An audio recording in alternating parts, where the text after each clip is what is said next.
Hello, everyone. My name is Blythe DeLong, and I'm the Executive Director of the Adelphi University Performing Arts Center. On behalf of the Chair of the Department of Dance, Orion Duckstein, and the entire university, it is my pleasure to welcome you to this performance of Dance Adelphi. Now, while we can't quite safely have you at the PAC in person, I'm glad you have chosen to join us online. Now, I have a few quick announcements before we begin, so this is a great time for you to take a moment to download the virtual playbill for this performance. You'll find the link to download the playbill directly below me in the video description here on YouTube. This will give you more information about all the dances you're about to see, as well as the talented performers on screen and behind the scenes. To thank you for coming along on this journey into digital performances, all of our student productions all year long have been presented free of charge. However, this does not mean our production expenses have gone down, and in fact, we have invested in lots of new technology to be able to move online. So first, let me thank those of you who chose to make a donation when reserving your ticket. This contribution is extremely valuable, both financially and as a show of support for the arts at Adelphi. Now, I know many of you may not be in a position to support us financially, but if you are, I encourage you to make a donation today. Any amount helps and goes directly to supporting the operations of the Performing Arts Center and performances like the one you are about to see. There is a link below in the description of the video, or you can visit pac.adelphi.edu/donate to make your donation. Now, we have great performances still to come in the next several weeks as the semester winds to a close.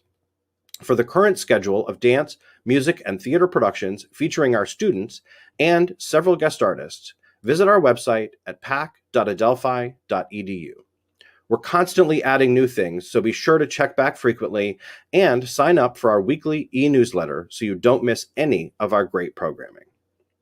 Now, while this introduction is not live, the performance you are about to see is happening completely live. Now, because our students are live and in a room together, we have taken multiple precautions regarding the health and safety of the cast and crew. Now, to get your best viewing experience, I suggest you click on the small box here in the corner, on the lower corner of your screen. This will make the image full screen. Now, if you choose to use the chat feature to cheer everyone on, we ask that you limit this to the breaks between the pieces so it does not distract from the performances. Now, this performance runs a little more than an hour, including a 15-minute intermission. The 1-minute countdown we used at the beginning of the stream will be used again to signal the end of intermission. Now, there are also pauses between most of the pieces to allow for costume changes, lighting changes, and additional cleaning. We appreciate your patience during these breaks to ensure everyone's health and safety. And with that, thank you again for joining us for Dance Adelphi. Now sit back, relax, and enjoy the show.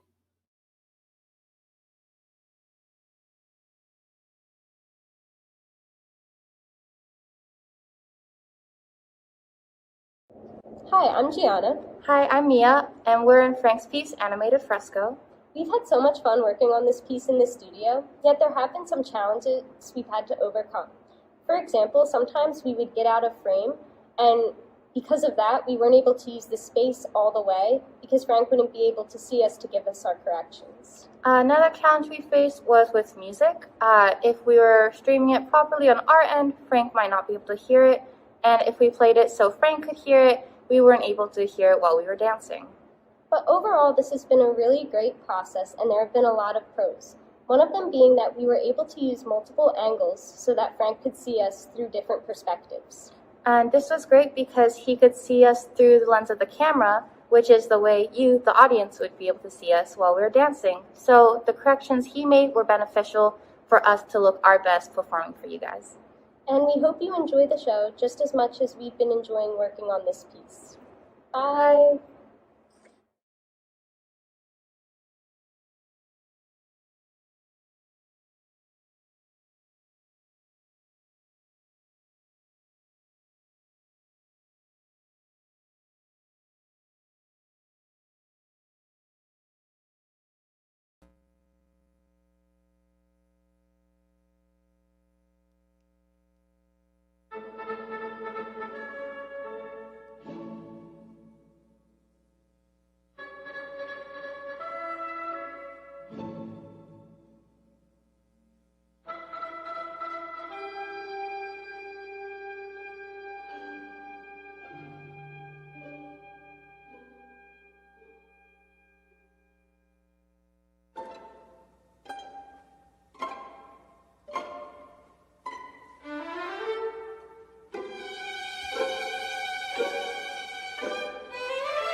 Hi, I'm George. Hi, my name is Jasmine.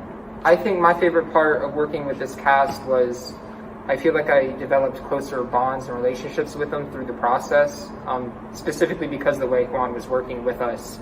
We kind of had to figure things out as a group, and I feel like we got closer. Yeah, and I would have to say our favorite part with working with Juan was how meticulous he is with his choreography. Everything has to have a meaning, and I really enjoy that.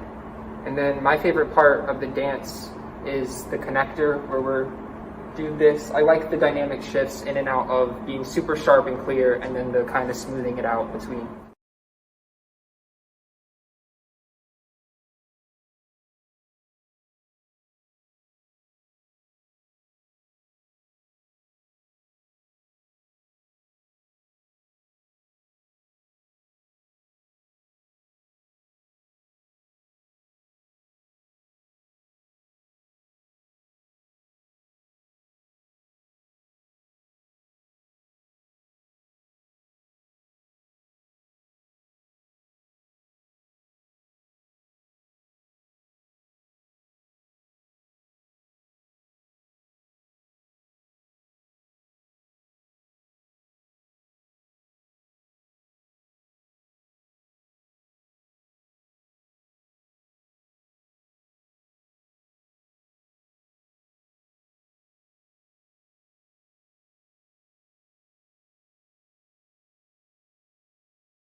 Hi, I'm Carly McMahon and I'm graduating this semester.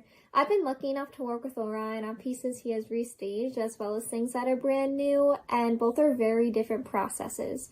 For things that are being restaged, it might seem easier from a choreographic lens because the movement has already been created. However, the movement was created on a whole other group of individuals, and as we know, everyone is an individual in the dance world. So now, this movement that's already been created has to somehow morph to fit this new cast, and that takes a lot of work from Orion as well as the cast members to find new personal connections to this movement that's already been created. For things that are brand new, almost the exact opposite happens, which is why I prefer it, especially with Orion, because he is so collaborative, it's amazing. He cares so much about how the movement would suit us, what we would do next, and how we can form roles that he didn't even know was possible. We take ideas that he has in his head and expand upon them to make things possible. So a lot of the things that happen this semester in a comedic piece happen that way, especially the funny parts, because he has ideas and draws them from everyday life or old movies and things like that, and he relays those ideas to us and we make them come to life for him. So it's just been so much fun, and we are really important to his process and to the piece overall, probably more than the cast realizes. So I'm so grateful to dance something that's so much fun and uplifting with a group of individuals that I formed a connection with. Hi, I'm Annie Lewis. And I'm Sarah Ream. And we're both seniors here at Adelphi University. Something that I was fortunate enough to work on was Paul Taylor's Clothing Kingdom. And that's a piece that's been set on many dancers before, whereas this piece that we're working with Orion this semester is completely brand new and original. I think I like working on something more original like this. You know, you get to bring the character to life, whereas in Cloven, it was always like, hey, maybe watch this dancer for this and watch this dancer for this. And it was harder to bring yourself to the piece, I think, when you can see how it's been set before. And in Orion's piece, we really had a great experience creating these characters and working with Orion on choreography and feeding off of each other of how to create the next steps. Yeah, I agree. I mean, we've known each other for years now. We were each other's first friends here at Adelphi University and graduating still friends.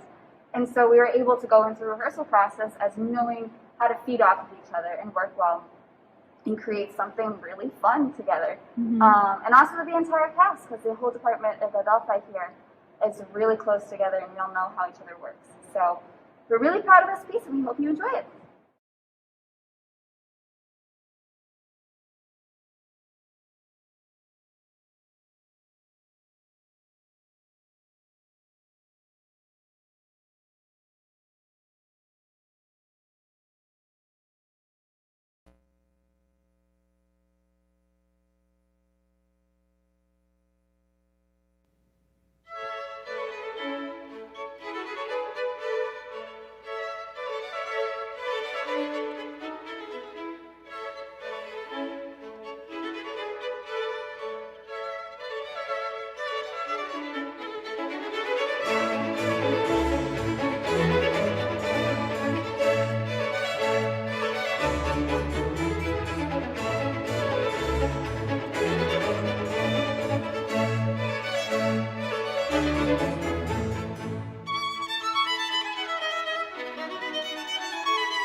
Hey!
Hi, my name is Adelphi, and I will be discussing the inspiration behind the piece The New Element, which was a collaboration together with the dancers here at Adelphi University. One source of inspiration was Amanda Gorman's poem, The Hill We Climb. Another one was also Sing, Sing, Sing by Benny Goodman. And I remembered then seeing that music be used in a piece by Mette Ingvedsen. And there was just this joy in dancing that was apparent in her piece that was using Sing, Sing, Sing. So the music we used is very different, but I hope there's a similar sense of energy. Swing dancing was something that was analyzed for this piece. We looked at the dance for its components, as we always do in part of my classes that I teach, and not to copy, but to just understand its elements. Part of that means that you're then looking at its body parts and shapes, you're looking at the rhythms and timings, you're looking at the use of space, the relationships, you're looking at qualities, the actions used, the atmosphere in general. So in the history course also this semester, students were presenting on American vernacular dances. And part of that was also looking at the underrepresented contributors to American dances in general. And one of those figures was Earl Snake Hips Tucker. Also other areas of research for the dancers and for this piece was Unsung Black Heroines, which actually came from The Daily Show with Trevor Noah, which was a video that I had seen, and that was then used as part of research. The dancers also improvised to generate movements that they had seen based on current events in contemporary America. And this piece does not really hold many elements of swing, but it was intended to just carry some of its spirit. The dancers wear tennis shoes, sneakers, as you probably saw. It has two reasons. One is health reasons, and the other is also just the aesthetic. And this was just done in the effort to decolonize dance. And it gives them, the dancers, the performers, the opportunities to explore different types of movement. So I did not want to be the expert in the space this time. That was not my purpose. I also steered away from codified techniques. The use of elements of community was the preferred choice. So more looking at what does it mean to have just more improvisation, play with fronts and facings, different fronts, maybe no front, for also the performer and the observer coming together as a group to dance. So there's also no clear start, no clear end, similar like how it is at a club when you go dancing and the dancers were supposed to enjoy themselves. That's the goal. Hopefully they enjoy themselves on stage performing this piece, and like sometimes how we all feel when we go out dancing and we had a great time and we walk home and all of a sudden we just realize we're a little tired and a little bit sore, but so much more happier for that collective group experience. So thank you for listening.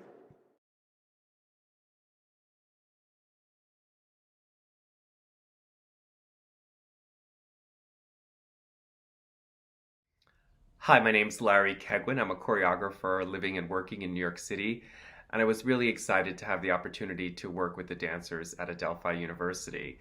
We had great fun, and we created a work titled Circles and Squares, which is exactly that, a dance about design and created using tools of design.